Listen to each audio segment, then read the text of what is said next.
இந்த வேத பாடத்தை பொறுத்த வரைக்கும், இந்த வெளிப்படுத்தின விஷயத்தை பொறுத்த வரைக்கும் நீங்க தெரிஞ்சு கொள்ள வேண்டிய இன்னொரு மிக முக்கியமான விஷயம் என்னன்னா, யூகிக்க கூடாது. யூகிக்கிறதுனா என்னன்னா, நீங்களே இதுவா இருக்குமோ, இந்த 7 தலைன்னா என்ன இதுவா இருக்குமோ, 10 கொம்புனா இதுவா இருக்குமோ அப்படின்னு நம்ம யூகிக்கவே கூடாது. அந்த வேலையை நமக்கு ஆண்டவர் கொடுக்கவே இல்லை. இன்னைக்கு நிறைய பேர் அதை யூகிக்கிறாங்க. யூகிக்கிறது மாத்திரமல்ல, அவங்க சுயமா அதுக்கு ஒரு விளக்கம், தீர்க்க தரிசன விளக்கம் கொடுப்பாங்க. இப்போ ஒரு சிலர் இப்படி சொன்னாங்க, வெள்ளை கலர் குதிரை என்பது வெளிப்படுத்தின விஷயத்துல குறிக்கிறது வந்து துபாயை தான் குறிக்குது. ஏன் துபாயை குறிக்குது அப்படின்னா, துபாய் ஏர்போர்ட்ல வந்து வெள்ளை கலர் குதிரை இருக்குது, அதனால அது துபாயை குறிக்குது. அப்படிலாம் இல்லைங்க. வெள்ளை கலர் குதிரை என்பது ஒரு ஆவி என்று சகரியா புஸ்தகம் 3ஆம் அதிகாரத்துல இருக்கு. நம்ம அது ஒவ்வொன்றையும் வசனத்தோட இருக்கு. தேவன் நமக்கு வைத்திய கஷ்டத்தை கொடுக்கல, ஆனா ஒண்ணு மட்டும் கொடுத்திருக்காரு, தேடி கண்டுபிடிச்சு படிக்கிற வேலையை கொடுத்திருக்காரு. ஏன்னா அதுதான் நம்ம வேலையை, வேற என்ன நமக்கு வேலை இருக்கு பாருங்க. சும்மா எல்லாத்தையும் ஈஸியா ஆண்டவர் கொடுக்க விரும்பல, தேடி கண்டுபிடிச்சு நீ சேர்த்து படிச்சுக்கோ, அதுக்கு ஜோடு இருக்கும், நீ தேடி பார்த்து படிச்சுக்கோன்னு சொல்லியிருக்கிறார். இப்போ அப்படித்தான் நம்ம இந்த மிருகத்தை பத்தி நிறைய பேர் அது ரொம்ப மிருகம் வந்து இத்தனை மிருகம் அப்படி வருது இப்படி வருது, அதெல்லாம் ஒண்ணுமே இல்லைங்க, அதெல்லாம் ஓமை. அந்த ஓமைக்கு பின்னாடி நமக்கு மிக முக்கியமான ரகசியங்கள் அடங்கி இருக்கும். அதைத்தான் நாம இன்னைக்கு பார்க்க போகிறோம். 13ஆம் அதிகாரம் 1ஆம் வசனத்துல நான் வாசிக்கும் போது, பின்பு நான் கடற்கரை மணல் மேல் நின்றேன், அப்பொழுது சமுத்திரத்திலிருந்து ஒரு மிருகம் எழும்பி வர கண்டேன். அதற்கு 7 தலைகளும் 10 கொம்புகளும் இருந்தன, அதன் கொம்புகளின் மேல் 10 முடிகளும், அதன் தலைகளின் மேல் தூஷணமான நாமமும் இருந்தன அப்படின்னு. இந்த 1ஆவது வசனத்தை நம்ம எடுத்துப்போம். இந்த 1ஆவது வசனத்துக்கும் தானியேல் புத்தகத்துக்கும் நிறைய சம்பந்தம் இருக்கு. திருப்பியும் சொல்றேன், இந்த வெளிப்படுத்தின விசேஷத்துக்கும் தானியேலுக்கும் நிறைய சம்பந்தங்கள் இருக்குது. நம்ம ரெண்டும் இணைச்சு தான் படிக்க போறோம், ரெண்டும் இணைக்காம படிக்கவே முடியாது. இந்த 13ஆம் அதிகாரம் 1ஆம் வசனத்துல சொல்லப்பட்டிருக்கிற இந்த மிருகம் என்றால் என்ன, ஃபர்ஸ்ட் நம்ம அதை தான் நீங்க பார்க்க போகிறோம். மிருகம் என்பது எதை குறிக்கிறது அப்படின்னு கேட்டீங்கன்னு சொன்னா, பொதுவா அந்த இடத்துல நான் ஒவ்வொரு வார்த்தையா நான் உங்களுக்கு சொல்றேன். ரெண்டாவது நான் ஒரு காரியத்தை உங்களுக்கு சொல்லணும்னு நினைச்சேன், நான் அதை ஆரம்பம் வந்ததுனால மறந்துட்டேன். இந்த வேத பாடத்தை நீங்கள் எப்போ உட்கார்ந்து கேட்க ஆரம்பிச்சாலும், நீங்கள் தயவு செய்து உங்கள் வேதாகமத்தையும் உங்கள் ஒரு பேப்பர் பேனாவையும் எடுத்துக்கொண்டு உட்காருங்கள். வேதாகமத்தையும் பேப்பரையும் பேனாவையும் எடுத்துக்கிட்டு உட்காருங்க. எதுக்கு சொல்றேன், இது கேட்கும் போது நல்லா தெளிவா புரியுற மாதிரி இருக்கும். அதுக்கு பிறகு இது வந்துட்டு உங்களுக்கு புரியாம போறதுக்கு நிறைய வாய்ப்பு இருக்கு. ஏன்னா ஒரு சின்ன இது என்ன கன்ஃபியூஷனோ அப்படின்னு இருக்கும். அந்த நேரத்தில் நீங்க எழுதி வச்சதை நீங்க என்ன செய்யலாம், படிச்சு கொள்ளலாம். அப்ப அது உங்களுக்கு பிரோஜனமா இருக்கும். இன்னொன்னு சொல்றேன், ஏதாவது யூடியூப்ல இருக்குதே திரும்பி பார்த்துக்கலாமே அப்படின்னா, இந்த டிஜிட்டல் லைஃபை தயவு செய்து நம்பாதீங்க. நான் எப்பவும் சொல்றேன், என்னுடைய மெசேஜுக்கும் சொல்றேன், எல்லார் மெசேஜுக்கும் சொல்றேன், இது நான் சொல்றதை வந்துட்டு எல்லாருமே தப்பா புரிஞ்சுக்கிறாங்க. டிஜிட்டல் லைஃபை நீங்க நம்பாதீங்க. அதாவது நம்ம ஊர்ல ஒரு பழமொழி சொல்லுவாங்க, எலக்ட்ரிக் விளக்க நம்பி இலைய போடக்கூடாது அப்படிம்பாங்க. திடீர்னு கரண்ட் போயிருமா, அந்த நேரத்தில் என்ன பண்ணுவீங்க அப்படின்னு ஒரு காலத்துல கேட்பாங்க. அந்த மாதிரி தான் நானும் இப்போ சொல்றேன், இந்த டிஜிட்டலை நம்பாதீங்க. ஏன்னா இந்த டிஜிட்டல் எல்லாமே சம்படிஸோட கண்ட்ரோல் இருக்கு. அவங்க நினைச்சாங்கன்னா உடனடியாக எல்லாத்தையும் அவங்க கண்ட்ரோல்ல எடுத்து உங்களை முழுவதுமாக ஒண்ணும் இல்லாம பண்ண முடியும், ஜீரோவா பண்ண முடியும். இப்போ சமீபத்தில் நிறைய யூடியூப் சேனல்ஸ்காரங்களுடைய யூடியூப் சேனலை ஸ்டாக் பண்ணிட்டாங்க. அப்படியே அவங்களுக்கு இப்போ அந்த வீடியோஸே இல்லாம போயிருச்சு, அந்த கண்டென்ட்டே இல்லாம போயிருச்சு. ஒரு சிலர் அதோட பேக்கப்பை வச்சிருந்ததுனால திருப்பி அப்லோட் பண்ணாங்க, திருப்பி அதுக்கான சில காசெல்லாம் கட்டி அப்லோட் பண்ணாங்க. எதுக்கு சொல்ல வரேன் அப்படின்னு சொன்னா, இந்த டிஜிட்டல் ஓரளவுக்கு தான் டிஜிட்டல் நம்ம நம்பணும். நான் செல்போன் கூட சொல்லுவேன், செல்போன்ல உள்ள போன் புக் எல்லாமே ஒரு காப்பி நம்ம வச்சுக்கிறது நல்லது எப்பவுமே. இல்லைன்னா ரொம்ப கஷ்டம் பாருங்களேன். இப்போ நாங்க சொல்லும் போது சிலருக்கு கோவம் வந்துச்சு, ஆன்லைன்ல வந்து பண்றதை ஒரு தப்பா சொல்றேன். நான் தப்பாவே சொல்லலைங்க, ஆன்லைனை நம்பாதீர்கள். அது பிரசன்ட் நீங்க யூஸ் பண்ணிட்டு இருக்கீங்க, ஆனால் ஒரு நாள் இந்த ஆன்லைன் பிரச்சனை பண்ணும், கண்டிப்பாக பிரச்சனை பண்ணும். அதை நேத்து கூட பார்த்தோம் பாருங்க. நேற்று முந்தானத்துல சண்டே திடீரென்று காலையில 3 மணி நேரம் 4 மணி நேரம் கரண்ட் கிடையாது. பல பகுதிகளில் சென்னையில கர்நாடகாவில் கூட இல்லைன்னு சொன்னாங்க. அப்ப அந்த கரண்ட் இல்லாத நேரங்களிலே அவங்க வீடுகளில் ஆன்லைன்ல என்ன பண்ண முடியாது, ஆராதனைகளை பார்க்க முடியாது, செய்திகளை கேட்க முடியாது, நம்ம நீங்க திருப்பி பார்க்கணும்னு நினைச்ச செய்தியை கூட பார்க்க முடியாது. சோ நாம எப்பவுமே ஒரு நோட்டு எழுதி வச்சுக்கிறது நல்லது. அதுதான் உங்களுக்கு நான் பிரோஜனமாக இருக்கும் என்று உங்களுக்கு சொல்லுகிறேன். அதுக்கு தான் சொன்னேன். சரி, வெளிப்படுத்தின விசேஷம் 13ஆம் அதிகாரம் 1ஆம் வசனத்தை நாம் பார்க்க போகிறோம். இது எதை பத்தி சொல்லப்பட்டிருக்கு இந்த 13ஆம் அதிகாரம் 1ஆம் வசனத்துல உள்ளது அப்படின்னு கேட்டீங்கன்னா, நீங்க ஒவ்வொரு பக்கமா அதனுடைய முக்கியமான கீவேர்ட்ஸ் எல்லாம் எழுதிக்கோங்க. என்னென்ன கீவேர்ட்ஸ் இருக்கு அதுல? 1, கடற்கரை மணல் மேல் நின்றேன். ஃபர்ஸ்ட் கடற்கரை மணல். 2வது அப்பொழுது சமுத்திரத்திலிருந்து, 2வது சமுத்திரம். 3வது ஒரு மிருகம் எழும்பி வர கண்டேன். 3வது மிருகம். 4வது அதற்கு 7 தலைகள், 7 தலைகள். 5வது 10 கொம்புகள் இருந்தன. இதுதான் அதுல உள்ள மிக முக்கியமான விஷயங்கள்.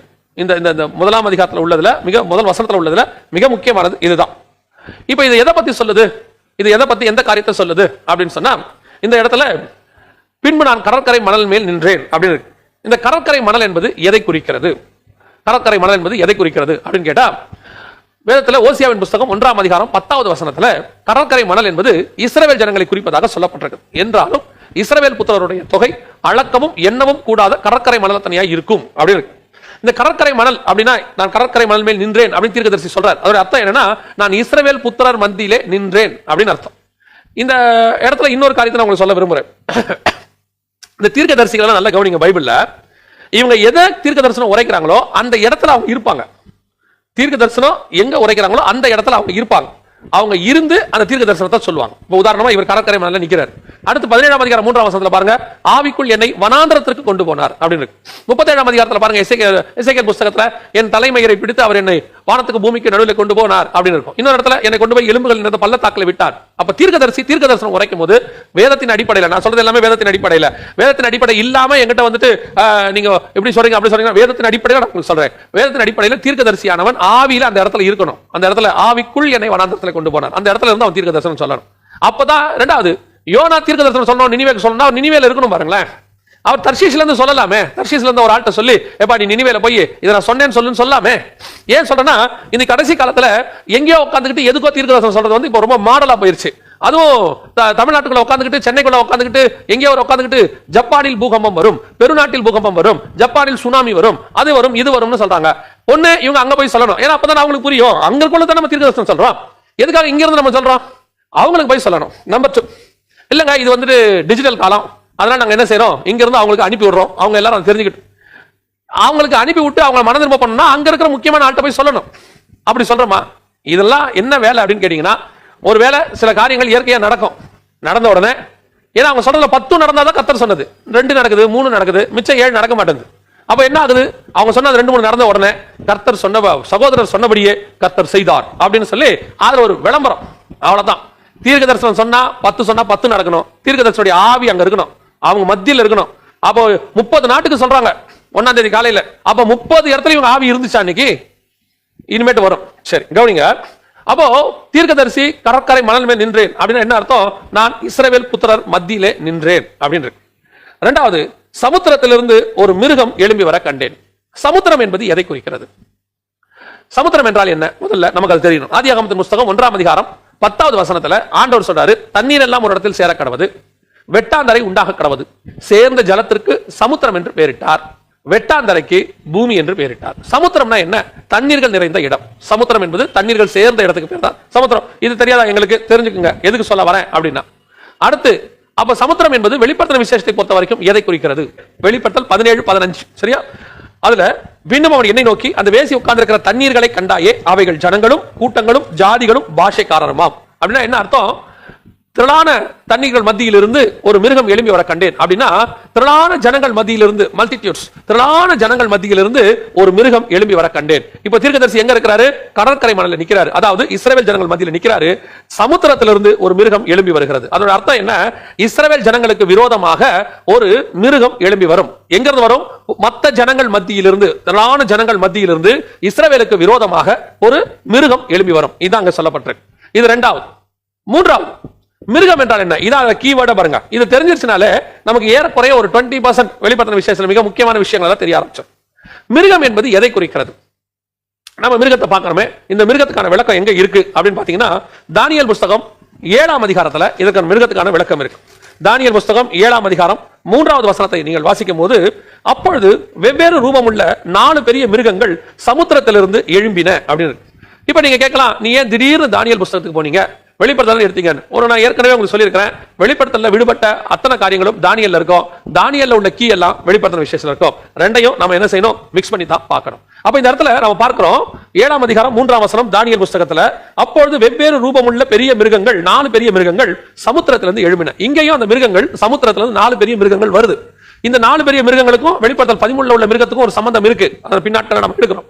அப்ப இந்த 4 பெரிய மிருகங்கள் சமுத்திரத்திலிருந்து எழும்பின அப்படின்னு இருக்கு. அப்ப அந்த மிருகங்கள்னா என்ன அப்படிங்கிறதுக்கான விளக்கத்தை இங்கதான் ஆண்டவர் கொடுத்து வச்சிருக்கிறாரு. தானியேல் புத்தகம் 7ஆம் அதிகாரம் 23வது வசனத்துல அவன் சொன்னது, 4ஆம் மிருகம் பூமியிலே உண்டாகும் 4ஆம் ராஜ்யமாம் அப்படின்னு இருக்கு. 4ஆம் மிருகம் பூமியிலே உண்டாகும் 4ஆம் ராஜ்யமாம் அப்படின்னா என்ன அர்த்தம்னா, மிருகம் என்பது ஒரு ராஜ்யம், ஒரு கவர்மெண்ட், ஒரு அரசாங்கம். நமக்கு அது தெரியணும். மிருகம் என்பது பைபிள்ல, அதுவும் சமுத்திரத்திலிருந்து ஒரு மிருகம் வருது. மொத்தமே வெளிப்படுத்தின விசேஷத்துல 4 மிருகம் தாங்க. இந்த 4 இடத்துல இருந்து வரும். இந்த விளக்கத்தை நீங்க புரிஞ்சுட்டீங்கனாலே ஓரளவுக்கு நீங்க வெளிப்படுத்தின விசேஷத்தை படிக்க ஆரம்பிக்கலாம். வெளிப்படுத்தின விசேஷத்துல மொத்தமே 4 மிருகம் தான். ஒன்று, வெளிப்படுத்தல் 12ஆம் அதிகாரத்துல ஃபர்ஸ்ட் மிருகம் இருக்கு. அதுல 12:3ல வானத்துல ஒரு மிருகம் காணப்பட்டதாக இருக்கு. அந்த மிருகத்தை பத்தி சொல்லுது, வானத்துல ஒரு அடையாளம் காணப்பட்டது. அந்த மிருகத்தை நீங்க பாத்தீங்கன்னு சொன்னா 7 தலை 10 கொம்பு 7 முடிகள் அப்படின்னு இருக்கும். இது முதல் மிருகம், வானத்துல காணப்பட்டது. இரண்டாவது மிருகம் 13ஆம் அதிகாரம் 1ஆம் வசனம் வெளிப்படுத்தின விசேஷத்துல இருக்கு. இந்த மிருகம் சமுத்திரத்திலிருந்து ஏறி வந்தது. மூன்றாவது மிருகம் வெளிப்படுத்தின விசேஷம் 13ஆம் அதிகாரம் 11வது வசனத்துல இருக்கு. அது பூமியிலிருந்து எழும்பி வந்தது. நாலாவது மிருகம் வெளிப்படுத்தின விசேஷம் 17ஆம் அதிகாரம் 8வது வசனத்துல இருக்கு. அது பாதாளத்திலிருந்து ஏறி வந்தது. மொத்தமே 4 தான். இந்த 4 மிருகங்கள், இந்த 4 மிருகங்களும் 4 இடத்துல இருந்து வரும். ஒன்று வானத்துல இருந்து வரும், இன்னொன்னு பாதாளத்துல இருந்து வரும், ஒன்று சமுத்திரத்துல இருந்து வரும், இன்னொன்னு பூமியிலிருந்து வரும். மொத்தமே இந்த 4 பார்ட்ஸ் தான். இந்த 4 பார்ட்ஸ்க்குள்ள தான் 4 மிருகங்கள் வரும். இந்த 4 மிருகங்களுடைய விளக்கத்தை நீங்க படிச்சிட்டீங்கனாலே ரொம்ப ஈஸி, நீங்க அதுக்கு பல காரியங்களை புரிஞ்சுக்கலாம். ஆனா இந்த 4 மிருகத்துக்கும் தானியேல்ல உள்ள 4 மிருகத்துக்கும் சம்பந்தம் இல்லை, அது வேற. இப்போ தானியேல்ல உள்ள 4 மிருகங்கள் என்பது 4 ராஜ்யங்கள், கவர்மெண்ட், அரசாங்கம் என்று வேதம் சொல்லுகிறது. அப்படியானால் 13ஆம் அதிகாரம் 1ஆம் வசனத்துக்கு நம்ம வரும்போது, பின்பு நான் கடற்கரை மணலின் மேல் நின்றேன், நான் இஸ்ரவேல் புத்திரர் மத்தியிலே நின்றேன், அப்பொழுது ஜனங்கள் மத்தியிலிருந்து, மற்ற ஜனங்கள் புறஜாதியார், மற்ற ஜனங்கள் மத்தியிலிருந்து ஒரு அரசாங்கம் எழும்பி வர கண்டேன், ஒரு ராஜ்யம் எழும்பி வர கண்டேன் அப்படின்னு. ஏன் மிருகத்தை ராஜ்யத்துக்கு ஆண்டவர் சொல்லி இருக்கிறாரு அப்படின்னு கேட்டீங்கன்னு சொன்னா, இங்க 4 விதமான மிருகங்கள் இருக்கு, 4 விதமான ராஜ்யம். ஒன்னு சிங்கம், ஒன்னு கரடி, ஒன்னு சிவிங்கி, ஒன்னு கொடியதும் கெடியதுமானது. ஏன் ஆண்டவர் முதல்ல மிருகத்தை, ஒரு ராஜ்யத்தை ஒரு மிருகத்துக்கு ஒப்பிடுகிறாரு? அதுக்கு என்ன காரணம் அப்படின்னு கேட்டீங்கன்னு சொன்னா, ஒவ்வொரு அரசாங்கமும் ஒரு மிருகத்தன்மை கொண்டதாகத்தான் இருக்கும். இந்த பூமியில வரக்கூடிய, அதாவது நான் சொல்றது மொத்தம் 7 சாம்ராஜ்யங்களை வேதம் சொல்லுது. வெளிப்படுத்தின விசேஷம் 17ஆம் அதிகாரம் 9, 10, 11 வசனங்கள்ல 7 சாம்ராஜ்யங்களை வேதம் சொல்லுது. அந்த 9 ஞானமுள்ள மனம் இதனை விளங்கும். அந்த 7 தலைகளும் அந்த ஸ்ரீ உட்கார்ந்து இருக்கிற 7 மலைகளாம், அவைகள் 7 ராஜாக்களாம். அதில் 5 பேர் விழுந்தார்கள், ஒருவன் இருக்கிறான், இன்னொருவன் வர வேண்டும். அவன் வரும்போது கொஞ்ச காலம் தரித்திருக்க வேண்டும். இருந்ததும் இராதமாகிய மிருகமே 8ஆவதானும் அந்த 7லிருந்து தோன்றுகிறவனும் நாசமடைய போகிறவனுமா இருக்கிறான்னு வசனம் சொல்லுது. அப்போ நமக்கு தெரியணும் மொத்தம் 7 சாம்ராஜ்யங்கள் தான். இந்த 7 சாம்ராஜ்யங்கள்ல அந்த தானியேல் புஸ்தகம் வரும்போது ஏற்கனவே 2 சாம்ராஜ்யங்கள் முடிஞ்சிருச்சு. எகிப்தோ அசிரியாவும் முடிஞ்சிருச்சு. இப்ப பாபிலோன் சாம்ராஜ்யத்தை அவர் இருக்கிறார். அதுக்கப்புறம் எழும்பி வரப்போற 4 சாம்ராஜ்யத்தை பத்தி தான் அவர் பேசுறார். அந்த சாம்ராஜ்யத்துல தான் சிங்கம், கரடி, சிவிங்கி, கொடியதும் கெடியதுமானது. இந்த 4 சாம்ராஜ்யங்களையும் கர்த்தர் 4 மிருகம் என்று சொல்லுகிறார். ஏன் மிருகம்னு சொல்றாரு அப்படின்னு கேட்டீங்கன்னா, இந்த சாம்ராஜ்யங்கள், அதில் வரக்கூடிய ராஜாக்கள் எப்படிப்பட்டவங்களா இருப்பாங்கன்னா, மிருகத்தன்மை கொண்டவங்களா தான் இருப்பாங்க. ஏதோ ஒரு மிருகத்தன்மை கொண்டவங்களா இருப்பாங்க. முதல்ல ஏன் இவங்க மிருகத்தன்மை கொண்டவர்களாக இருக்கிறார்கள் அப்படிங்கறத நீங்க பாத்தீங்கன்னு சொன்னா, இந்த ராஜாக்களுக்கு முன்பாக முதல்ல ஆண்டவர் ஆதாமு கிட்ட தான் ஆளுகையை ஒப்படைச்சார். ஆதாமு கிட்ட ஆளுகையை ஒப்படைச்ச பிறகு அந்த ஆளுகை ஒரு மிருகத்தின் கைக்கு போனது. யாருக்கு? சர்ப்பத்தின் கைக்கு போனது. சர்ப்பமானது சகல காட்டு மிருகங்களை பார்க்கிலும் தந்திரம் உள்ளதா இருந்தது அப்படின்னு பைபிள் சொல்லுது, ஆதியாகமம் 3:1-2. அப்போ சர்ப்பமானது சகல காட்டு மிருகங்களை பார்க்கிலும், சகல காட்டு மிருகங்களை பார்க்கிலும். அப்ப அந்த மிருகத்தின் கையில தான் ஆதாம் கீழ்ப்படிஞ்சார். மிருகத்துக்கு கீழ்ப்படிஞ்சதுனால, மிருகத்தின் வார்த்தைக்கு கீழ்ப்படிஞ்சதுனால ஆதாமுடைய ஆளுகை அப்படியே முழுவதுமாக மிருகத்துக்கிட்ட போயிருச்சு. அந்த மிருகத்துக்குள்ள இருந்தது பிசாசு. இப்ப பிசாசு அந்த ஆளுகையை தன் கையில வைத்துக் கொண்டான். அவன் சொல்றான், எனக்கு இஷ்டமானவனுக்கு அதை நான் தருகிறேன். இப்ப இயேசு சொல்றான், எனக்கு தாளம் விழுந்து பணிந்து கொண்டால் அவைகளை நான் உனக்கு தருகிறேன் அப்படின்னு சொல்றான். அப்ப நல்லா கவனிச்சுக்கொள்ளுங்க, இந்த மிருகத்தின் கையில இருக்கிற யார் யாரெல்லாம் அவன் சொல்லுக்கு கீழ்ப்படுகிறாங்களோ அவங்களுக்கு தான் இயேசு வர வரைக்கும் தான். நல்லா தெரியுங்க, இயேசு வர வரைக்கும், இயேசு வர வரைக்கும் ராஜாக்களை தள்ளி ராஜாக்களை உருவாக்குனது ஆண்டவர். அந்த ஆண்டவர் உருவாக்குன ராஜாக்களுக்கு இந்த பிசாசு ஆசை கொடுத்து ஏதோ ஒன்றை சொல்லி அவர்களை மிருகத்தன்மை கொண்டவனாய் மாத்திடுவான். அது யாரா இருந்தாலும் சரி, புறஜாதி ராஜாவா இருந்தாலும் சரி, அல்லது தேவ பிள்ளைகள் சவுல் போன்ற ராஜாக்களா இருந்தாலும் சரி. உங்களுக்கு தெரியும் நினைக்கிறேன், சவுல் கர்த்தர் விட்ட பொல்லாத ஆவி அவன் மேல வந்துச்சு. தாவீதை பார்த்து வேதம் சொல்லுது, பிசாசு அவனை ஜனங்களை எண்ணும்படி ஏவினான், சாத்தான் அவனை ஏவினான். இப்படி பிசாசு ட்ரை பண்ணுவான் எல்லா ராஜாக்களையும். ஏன்னா அவனுக்கு ஆளுகை செய்யணும்னு ஆசை. எல்லா ராஜாக்களையும் அவன் உள்ள போய் ஆளுகை செய்யணும்னு ஆசை. தானியேல் 10ஆம் அதிகாரத்தில் வாசிக்கிறோம், பெர்சியா தேசத்து அதிபதிக்குள்ள பிசாசு இருந்தான். அவன் சொல்றான், அடுத்து கிரேக்க தேசத்து அதிபதி வருவான். இப்படி ஒவ்வொரு ராஜாக்களுக்குள்ளேயும் ராஜ்யபாரங்களுக்குள்ளேயும் ஒவ்வொரு விதமான பிசாசு இருக்கும். இப்போ சிங்கம் என்பது யாரை குறிக்கிறது அப்படி நீங்க கேட்டீங்கன்னு சொன்னா, அங்க நேபுகாத் நேச்சாரை குறிக்கிறது. நேபுகாத் நேச்சாரை பார்த்து வசனம் சொல்லுது சிங்கம் அப்படின்னு. ஏன் சிங்கமாக சொல்லப்படுகிறது அப்படின்னா, வெளிப்படுத்தல் 13:5 அந்த சிங்கத்தின் வாய் எப்படிப்பட்டதாக இருக்கும்னு வசனம் சொல்லுது. 13:5 நீங்க வாசிக்கும் போது, பெருமையானவைகளையும் தூஷணமாங்களையும் பேசும் வாய் அதற்கு கொடுக்கப்பட்டது அப்படின்னு இருக்கு. எதுக்கு சொல்றேன்னா, இந்த 13ஆம் அதிகாரம் 1ஆம் வசனத்துல ஒரு மிருகத்தை பார்க்கிறோம் இல்லையா, அந்த மிருகத்தினுடைய வாய் சிங்கத்தின் வாய்னு 2வது வசனம் சொல்லுது. இந்த சிங்கத்தினுடைய வாய் எப்படிப்பட்டதா இருக்கும், சிங்கம் எப்படி இருக்கும் அப்படின்னு கேட்டா, இங்க வசனம் சொல்லுது பெருமையானவைகளை பேசும். அங்க பார்க்கிறோம் தானியேல் புஸ்தகத்துல நேபுகாத் நேச்சார் சிங்கத்துக்கு ஒப்பாக இருக்கிறார். அவரை நம்ம பார்க்கிறோம் பெருமையானவைகளை பேசினார்னு பார்க்கிறோம். நான் கட்டிய மகா பாபிலோன், அந்த பெருமையானவைகளை பேசும் வாய். இந்த மிருக தன்மை கொண்ட அநேக ராஜாக்கள் நீங்க பாருங்க, பெருமையானவைகளை பேசும் வாய் அவர்களுக்கு இருக்கும். இன்னும் சொல்ல போனா, நீங்க ஆங்கிலேய சாம்ராஜ்யத்துல நீங்க பாத்தீங்கன்னு சொன்னா, அவர்கள் எல்லாருமே பெருமையானவைகளை பேசும் வாய் அவர்களுக்கு இருக்கும். இந்த பெருமையானவைகளை பேசும் வாய் அவர்களுக்கு இருந்துச்சுன்னா சொல்லுவாங்க. ஆங்கிலேய சாம்ராஜ்யத்தை பத்தி சொல்லும்போது, பிரிட்டிஷர்ஸை பத்தி சொல்லும்போது என்ன ஒரு வார்த்தை சொல்லுவாங்க, சரித்திரத்தில் என்ன சொல்லுவாங்கன்னா, அவர்கள் வந்து ரொம்ப பெருமையா நடந்துப்பாங்க, அவங்களுக்குள்ள ஒரு பெரிய பிரைட் இருக்கும் அப்படின்லாம் சொல்லுவாங்க. அப்போ நல்லா கவனிச்சுக்கொள்ளுங்க, இந்த பெருமையானவைகளை பேசும் வாய். அப்ப அந்த பெருமையானவைகளை பேசுறவங்களுக்குள்ள அந்த மிருகத்தன்மை இருக்கும். இயேசு கிறிஸ்துவுக்குள்ள என்ன இருக்கும்? தாழ்மை இருக்கும். எல்லாவற்றையும் அவருக்கு ஒப்பு கொடுத்த போதும் அவர் தாழ்த்தினார். அப்ப இயேசு கிறிஸ்துவுக்கு பிள்ளையா பிறந்திருக்கிற நமக்கும் அதான் இருக்கணும். பெருமை வரக்கூடாது. நான் யார் தெரியுமா, நான் எப்படிப்பட்டவன் தெரியுமா, எங்ககிட்டே நீ பேசுறேன், நமக்கு எந்த பெருமையும் வரக்கூடாது. தாழ்மை தான் வரணும். தாழ்மை முடிவு பரியந்தம் தன்னைத்தானே தாழ்த்தணும். தாழ்மை உள்ளவர்களுக்கு கர்த்தர் கிருபை அளிக்கிறார். அப்ப பெருமை உள்ளவனுக்கு ஆண்டவர் எதிர்த்து நிற்கிறார். நேபுகாத்நேச்சாருக்கு எதிர்த்து நின்றார். இன்னைக்கும் சொல்லுவேன், பெருமை மட்டும் வரவே கூடாது. இந்த பெருமை வந்து கர்த்தர் எதிர்த்தே நிற்கிறார். இன்னைக்கு ஒரு ராஜ்யபாரம் வரும்போது, இல்ல ஒரு பதவி வரும்போது, பட்டம் வரும்போது, அந்த பட்டத்துக்கு பதவிக்கான ஒரு பெருமை மைண்ட்ல வரும். ஒரு நல்ல ஒரு கோர்ஸ் முடிச்சு, நல்ல ஒரு டிகிரி முடிச்சு, அல்லது நல்ல ஒரு படிப்புல முடிஞ்சு உயர்ந்த நிலைக்கு வரும்போது அதற்கான பெருமை ஒன்று வரும். ஒரு பணம் நல்லா சம்பாரிச்சு நல்ல ஒரு உயர்ந்த ஸ்தானத்துக்கு வரும்போது அதுக்குரிய பெருமை ஒன்று வரும். வரக்கூடாது. அது வரும்போது தான் அந்த தாழ்மை வரணும். அதுதான் தாவீதுடைய ஸ்பெஷாலிட்டி. தாவீதை போய் பாருங்க. தாவீது என்ன செய்வாரு?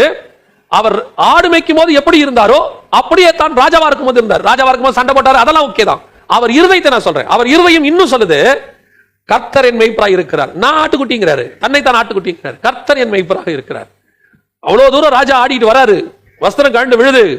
மீகால் சொல்றாங்க அவரை பார்த்து, அவர் சொல்ற வார்த்தை, ஆடுகளுக்கு பின்னால் அலைந்து கொண்டிருந்த என்னை, பழச மறக்காத தன்மை, அந்த தாழ்மை இன்னும் செய்வேன் ஆண்டவருக்காக. அந்த தாழ்மை ரொம்ப முக்கியங்க உங்க வாழ்க்கையில.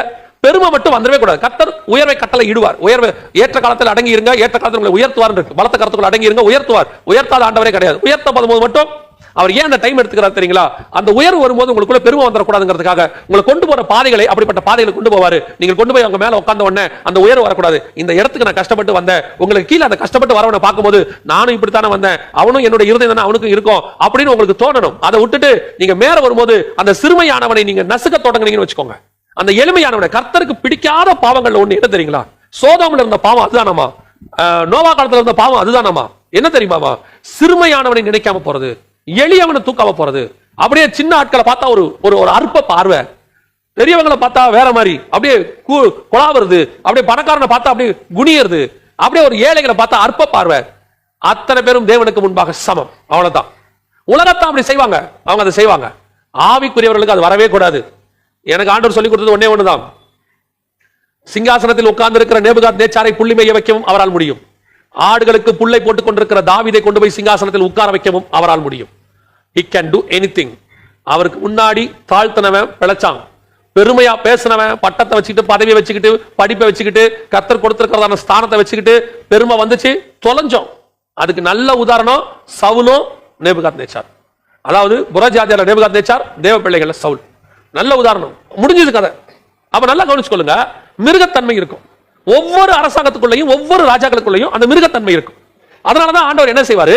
இந்த உலக அரசாங்கத்தையும் நம்ம அரசாங்கத்தையும் பிரிச்சு வச்சிருக்கிறார். பரலோக அரசாங்கத்தையும் பிரிச்சு வச்சிருக்கிறார். பரலோக அரசாங்கம் வேறு, பூமிக்குரிய அரசாங்கம் வேறு. பரலோக அரசாங்கம் பூமிக்குரிய அரசாங்கம் ஒத்து போகாது. அதனாலதான் இயேசு சொல்றாரு, என்னுடைய ராஜ்யம் இந்த பூமிக்குரியது அல்ல.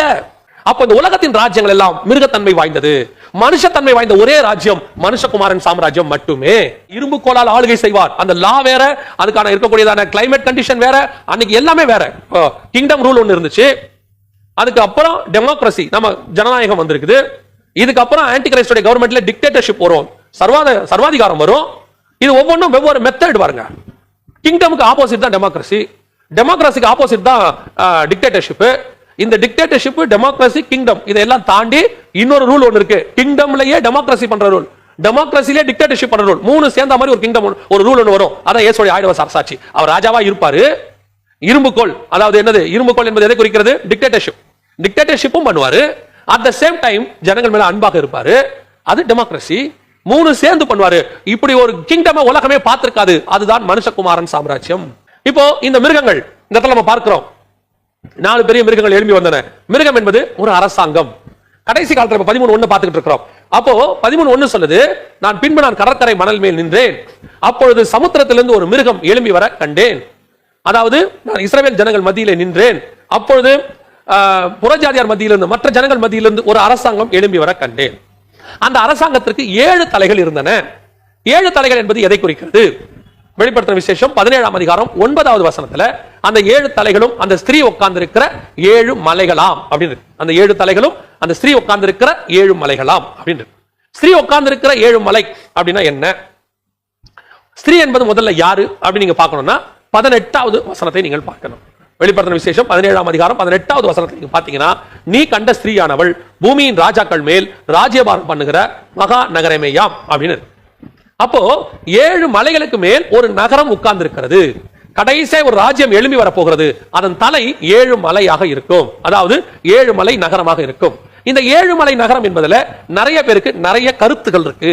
எது இந்த நகரம், 7 மலை நகரங்கிறது எது அப்படின்னு நிறைய பேருக்கு நிறைய மாற்று கருத்துகள். மாற்று கருத்துல ஒவ்வொருத்தருக்கும் ஒரு கருத்து இருக்கு. இப்போ ஸ்ரீலங்காவுக்கு நான் ஊழியத்துக்கு போயிருந்தேன். ஊழியத்துக்கு போயிருந்த போது அங்கே ஒரு சகோதரர் வந்து என்னை சந்தித்தார். சந்தித்த போது இந்த 7 மலை என்பது எதை குறிக்கிறது அப்படின்னு சொன்ன போது அவர் சொன்னார், 7 மலை என்பது 7 மலை நகரம் என்பது ஸ்ரீலங்காவை தான் குறிக்கிறது. நான் கேட்டேன், 7 மலை நகரம் என்பது எப்படி ஸ்ரீலங்காவை குறிக்கும் அப்படின்னா என்ன என்ன அதுக்கான என்ன விளக்கம் அப்படின்னு கேட்டேன். அப்ப அவர் சொன்னாரு, சார்க் நாடுகள் 7 இருக்கு இல்லையா அப்படின்னா. நான் சொன்னேன், சார்க் நாடுகள் 7 இல்ல 8ன்னு சொன்னேன். சார்க் நாடுகள் 8 தான் மொத்தம். உடனே அவர் சொன்னாரு, இல்ல மாலத்தீவ்ஸ் வந்து ரொம்ப சின்னது, குட்டி, அதை விட்டுருவோம். அது எப்படி? அதாவது நமக்கு ஏத்த மாதிரி வசனத்தை திருப்ப கூடாது, வசனத்துக்கு ஏத்த மாதிரி நம்ம திரும்பணும். நிறைய பேரோட பிரச்சனை இன்னைக்கு என்னன்னா, அவங்களுக்கு ஏத்த மாதிரி வசனத்தை எடுத்து போதிக்கிறாங்க. வசனத்துக்கு ஏத்த மாதிரி தான் நம்ம இருக்கணும். அப்படிதான் வசனத்துக்கு ஏத்த மாதிரி தான் எல்லாமே இருக்கணும். 8 இருக்கு, அதுல 1 எடுத்துடலாம் மாலத்தீவு, அதல்ல, அப்படி அல்ல. ஒரு முறை சவுதி அரேபியாவை குறித்து சொல்லும் போது அவர்கள் மிதமாய் சொல்லி இருந்தார்கள், அந்த 7 மலை நகரம் என்பது சவுதி அரேபியாவை தான் குறிக்கிறது. எப்படி அப்படின்னு கேட்டா, சவுதி அரேபியாவை சுற்றிலும் 7 மலைகள் இருக்கு. அப்படி இல்ல, சவுதி அரேபியா சுற்றி 7 மலைகள் இல்ல. ரெண்டாவது, அந்த ஸ்திரீ 7 மலைகளுக்கு மேல் உட்கார்ந்து இருந்தால் அந்த நகரம் 7 மலைக்கு மேல இருக்கணும். சவுதி அரேபியா 7 மலைக்கு மேல உள்ள நகரம் இல்ல. ஒருவேளை சவுதி அரேபியா சுத்தி மலைகள் இருக்கலாம், அதுவும் 7 மலைகள் கிடையாது, மலைகள் இருக்கலாம். இப்போ எருசலேமை பத்தி சொல்லும் போது எருசலேமை சுற்றிலும் பர்வதங்கள் இருக்குமா போல அப்படின்னு இருக்கு. எருசலேமை சுத்தி நிறைய மலைகள் இருக்குது. ஆனால் 7 மலைக்கு மேல ஒரு நகரம் இருக்கும், 7 ஹில்ஸ்க்கு மேல ஒரு நகரம் இருக்கும். எந்த நகரம் அப்படின்னு கேட்டீங்கன்னு சொன்னா, 7 மலைக்கு மேல் அமைந்திருக்கிற ஒரே நகரம் ரோம் நகரம் மட்டுமே. ரோம் நகரம் தான் 7 மலைகளுக்கு மேல அமைஞ்சிருக்கும். அது ஒரு பெரிய ஆச்சரியம். அது 7 மலைக்கு மேல தான் இருக்கும். குயிரினல், விமினல், கேபிட்டலின், அவன்டின், பேலண்டின், சீலியன், எஸ்குயிலின், இதான் அந்த 7 மலைக்கு பேர். இந்த 7 மலைகளுக்கு மேலதான் ரோம் நகரம் அமைக்கப்பட்டிருக்கு. இந்த தீர்க்க தரிசனம் உரைக்கும் போது நல்லா தெரிஞ்சுக்கொள்ளுங்க, இந்த தீர்க்க தரிசனம் உரைக்கும் போது கிபி 96 90ல இருந்து 96க்குள்ள, இந்த கிபி 90ல இருந்து 96க்குள்ள இருக்கிற இந்த காலகட்டத்தில் ரோம் நகரம் ஆளுகையில இருந்துச்சா அப்படின்னு கேட்டீங்கன்னா, ரோமர்கள் ஆளுகையில் இருந்தார்கள், ரோம் நகரம் ஆளுகையில் இல்லை. என்னங்க இது கதை புரியலையே? ரொம்ப சிம்பிள். ரோமர்கள் இத்தாலியிலிருந்து புறப்பட்டு வந்து தங்களுடைய தலைமை பீடத்தை துருக்கி பட்டணத்தை தான் வச்சிருந்தாங்க, கான்ஸ்டன்டைனோபிள் அப்படின்னு சொல்லுவாங்க. அங்கதான் இருந்துச்சு. இன்னும் சொல்ல போனா அவங்களோட ஹெட் குவார்டர்ஸ் வந்து பெர்கமுல தான் இருந்துச்சு. நம்ம 7 சபைகள்ல நம்ம படிக்கிறோம், 3வது சபை பெர்கமு. இந்த பெர்கமுல தான் அவங்களோட ஹெட் குவார்டர்ஸ் இருந்துச்சு. அதனால தான் பெர்கமுவை பார்த்து கர்த்தர் ஒரு வார்த்தை சொல்வாரு, சாத்தானுடைய சிங்காசனம் குடியிருக்கிற இடத்தில் நீ குடியிருக்கிறதையும் அப்படிம்பார். காரணம், அங்க ரோமருடைய ஹெட் குவார்டர்ஸ் இருந்துச்சு. ரோமர்கள் அங்க வந்து ஒரு மிகப்பெரிய சாத்தான் கோயிலை கட்டி இருந்தார்கள். அந்த அவங்களுடைய தலைமை, இப்போ கிரேக்கர்களுக்கு தலைமை கோயில் வந்து ஜியூஸ் தேவனுடைய கோயில். ஒவ்வொரு சாம்ராஜ்யத்துக்கும் ஒவ்வொரு அரசருக்கும் தனக்குன்னு ஒரு தலைமை கடவுள் ஒன்று வச்சிருப்பார், அவர் அதை தான் வணங்குவார். அந்த கடவுளாக ரோமருடைய கடவுளாக அங்க ஒன்று இருந்துச்சு. அதனுடைய சிங்காசனம் அங்கதான் வைக்கப்பட்டிருந்தது. அதோட ஹெட் குவார்டர்ஸ், ஹெட் பிரீஸ்ட் அங்கதான் இருந்தார். அதனாலதான் சாத்தானுடைய சிங்காசனம் குடியிருக்கிற இடத்தில் நீ குடியிருக்கிறதையும் பெர்கமுல சொல்லுவாங்க. பெர்கமுங்கிறது துருக்கியில இருந்த ஒரு பட்டணம். ஆனா ரோமருடைய ஹெட் குவார்டர்ஸ் வந்து எங்க இருந்துச்சுன்னா துருக்கியில தான் இருந்துச்சு. அப்ப நல்லா கவனிச்சுக்கொள்ளுங்க, இந்த 7 மலை உள்ள நகரம் என்பது ரோமர்கள் தான் குறிக்கும். ஆனால் முதல் நூற்றாண்டுல இந்த வசனம் கொடுக்கும் போது ரோமர்கள் ரோமில் இருந்து ஆளுகை செய்யல, துருக்கியில இருந்து ஆளுகை செய்தாங்க. இது இன்னும் கொஞ்சம் அற்புதமா ஒரு தீர்க்க தரிசனம் இருக்கு, அதை நீங்க பார்த்தா இன்னும் நல்லா இருக்கும். 8ஆம் அதிகாரம் தானியேல் புஸ்தகத்துல 4வது மிருகம் எழும்பி வரதை நம்ம பார்க்கிறோம். தானியேல் புஸ்தகம் 8ஆம் அதிகாரத்துல 4வது மிருகம், கொடியதும் கெடியதுமான ஒரு மிருகம் எழும்பி வந்தது அப்படின்னு பார்க்கிறோம். அந்த மிருகத்தை பத்தி சொல்லும் போது பாத்தீங்கன்னு சொன்னா, இங்க இருக்கிறதுக்கும் அங்க இருக்கிறதுக்கும் ஒரு வித்தியாசம் இருக்கும். என்ன இருக்குது? அதற்கு பின்பு 7வது வசனம், அதற்கு பின்பு ரா தரிசனங்களின் 4ஆம் மிருகத்தை கண்டேன், அது கெடியும் பயங்கரமும் மகா மரத்ததுமா இருந்தது, அதற்கு பெரிய இரும்பு பற்கள் இருந்தது, அது நொறுக்கி பட்சித்தது, மீதியானதை தன் கால்களால் மிதித்து போட்டது, அது தனக்கு முன்னிருந்த எல்லா மிருகங்களை பார்க்கிலும் வேற்றூர்வமா இருந்தது, அதற்கு 10 கொம்புகள் இருந்தன. அவ்வளவுதான் இருக்கு பாருங்களேன். அந்த 7 தலங்கிறது அங்க இல்ல பாருங்க. இத்தனைக்கும் அந்த சாம்ராஜ்யம் ரோம சாம்ராஜ்யம். இது யாரை பத்தி சொல்லியிருக்குன்னா, அகஸ்டஸ் சீசர், ஜூலியஸ் சீசர், இவங்க ரோம சாம்ராஜ்யம் ஆரம்பிச்சாங்க. அந்த ரோம சாம்ராஜ்யத்தை பத்தி தான் இருக்கு. அவங்க புறப்பட்டு வந்து ஜனங்களை எப்படி கொடுமைப்படுத்தினாங்க, அதுக்கு கீழே ஆன்டி கிரைஸ்ட் வர்றது, இது எல்லாமே அங்க இருக்கும். ஆனால் இந்த இடத்துல ரோம சாம்ராஜ்யத்தை பத்தி சொல்லும்போது 7 தலை என்பதே இல்ல, 10 கொம்போட நின்றுச்சு. அதுக்கு காரணம் என்ன? அதான் நான் சொன்னது, ஆரம்பத்தில் ரோமர்கள் ஆளுகை செய்யும் போது ரோம் நகரமாகிய அந்த 7 மலைக்கு மேல் இருந்து ஆளுகை செய்யவில்லை. அவர்கள் கான்ஸ்டன்டைனோபிள் சொல்ற இடத்துல தான் தங்களுடைய தலைமை பீடத்தை வைத்து உலகம் முழுவதும், ஏன்னா அது சென்டர், வெஸ்டுக்கும் ஈஸ்டுக்கும் நடுவில் இருந்துச்சு, சென்டர் பாயிண்ட், அங்க இருந்தா அவர் ஆளுகை செய்தார்கள். அதனாலதான் அந்த ஆளுகையை பத்தி பேசும்போது தானியேல் புத்தகத்துல 7 தலை இல்ல. ஆனால் இயேசு கிறிஸ்துவின் மரணத்துக்கு பிறகு ரோம சாம்ராஜ்யம் 2ஆக பிரிந்தது, ஈஸ்ட் ரோம் வெஸ்ட் ரோம் என்று சொல்லி. 476ஆம் ஆண்டு, அதற்கு பிறகு 538ஆம் ஆண்டு மீண்டும் அந்த சாம்ராஜ்யம் இணைக்கப்பட்டது. ரிஃபார்ம்டு ரோமன் எம்பையர் அப்படின்னு சொல்லுவாங்க. இந்த ரிஃபார்ம்டு ரோமன் எம்பையர் தான் ரோம் நகரத்திலிருந்து ஆளுகை செய்தது. அந்த 7 மலைகளுக்கு மேல் ஆளுகை செய்ய ஆரம்பித்தது. அந்த 7 மலையுள்ள நகரத்தை தான், அந்த அரசாங்கத்தை தான் இங்கே சொல்லுது, ஒரு மிருகம் எழும்பி வரும் என்று சொல்லி. இந்த அரசாங்கத்துல தான் ஆன்டி கிரைஸ்ட் வரப்போறான்.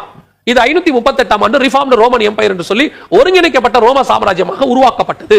அப்படி உருவாக்கப்படும் போது ரோம சாம்ராஜ்யத்தினுடைய தலைமை பீடம் ரோம் நகரத்தில் காணப்பட்டது. இப்போ அதுதான் இங்கே கொடுக்கப்பட்டிருக்கு. இப்போ இந்த சாம்ராஜ்யத்தை ஆரம்பிக்கும் போது இதுக்கு பின்னாடி ஒரு பெரிய ஹிஸ்டரி இருக்கு. இந்த ஹிஸ்டரி நீங்க போய் நெட்ல இருக்கு, நீங்க படிச்சு கொள்ளலாம்.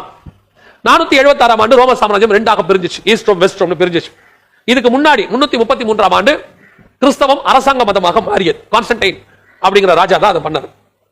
அதற்கு பிறகு கிறிஸ்தவம் படிப்படியாக வளர்ந்து அரசாங்க மதமாக மாறி அது ரோமர்கள் இருந்த இடத்துக்கெல்லாம் பரவத் தொடங்கியது. 538ஆம் ஆண்டு இந்த ரோம சாம்ராஜ்யம் மீண்டும் ஒன்றாக இணைக்கப்பட்டது. 476ல பிரிக்கப்பட்டது, மீண்டும் ஒன்றாக இணைக்கப்பட்டு அப்பொழுதைய கிறிஸ்தவ மத தலைவர் கையில அந்த அரசாங்கம் ஒப்படைக்கப்பட்டது. அவர் கிறிஸ்தவ மத தலைவராக இருந்ததுனால தனக்கு கீழே அவர் 10 ராஜாக்களை நியமித்தார், 10 நாட்டு ராஜாக்களை நியமித்தார். ஹிஸ்டரியில் இருக்கு, நீங்க போய் பாருங்க. அலமனிஸ், Visigoth, francs, சுவஸ், பர்கண்டியன்ஸ், Anglo Saxon, லாம்பர்ட்ஸ், வேண்டல், ஹெருலிஸ், Ostrogoth, 10 நாடுகள்.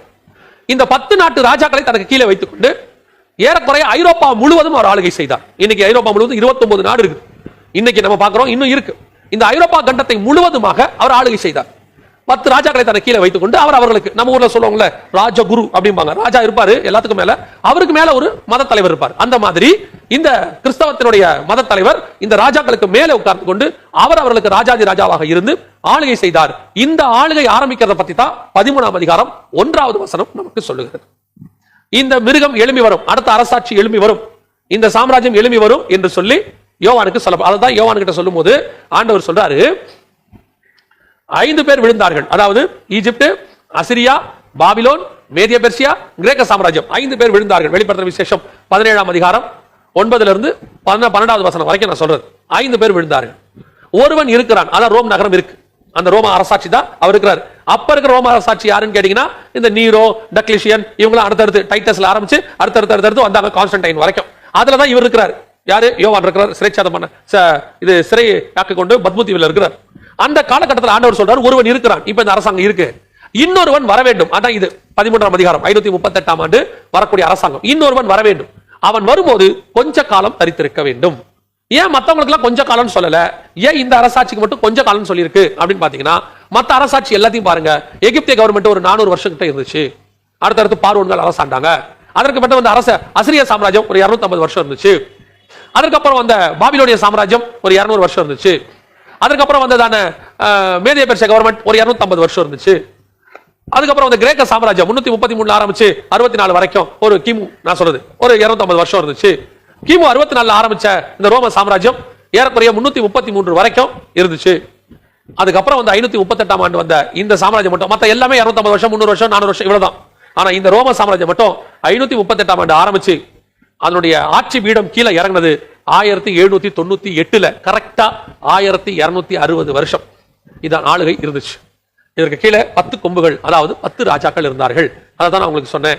அலமனிஸ், Visigoth, prank, சுவஸ், பர்கண்டியன், Anglo Saxon, லாம்பர்ட்ஸ், வேண்டல், ஹெருலிஸ், Ostrogoth என்று சொல்லி இந்த 10 நாடுகளும் சேர்ந்து 10 நாடுகள் 10 ராஜாக்களை வைத்துக் கொண்டு இந்த அரசாட்சி நடைபெற ஆரம்பித்தது.